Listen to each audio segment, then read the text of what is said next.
Am წუთებში ვარდების მოედანზე ავტოშოუც იწყება. ღონისძიება ჟურნალ ავტობილდის ორგანიზებით ტარდება. შოუზე გამოიფინება 15-მდე ყველაზე გამორჩეული ანტიკვარული მანქანა.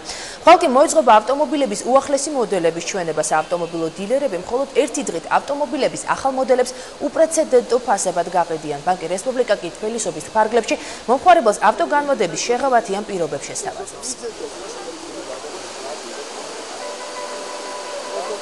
ვისაც უყვარს ავტომობილი შეუძლია მოვიდეს, ნახოს ერთი მხრივ ორიგინალური მანქანები, ძალიან საინტერესო დაახლოებით 35-მდე მანქანა იქნება და მეორე მხრივ თუ თქვა ვინმეს შეძენა უნდა მანქანის, ამაზე კარგ საშუალო შანსს ვერც მიიღებს, იმიტომ რომ ძალიან კარგი მანქანები უპრეცედენტო დაბალი ფასებით იყიდება. ასე რომ ხვალ იქნება გრანდიოზული სანახაობა. გარკვეულწილად ეს ადამიანებს გემოვნებას განუვითარებს, მე ვფიქრობ, მომავალი ახალი მოდელების შექმნაში და ძველი საჭირო არის რომ ადამიანმა შეხედოს რაღაცას.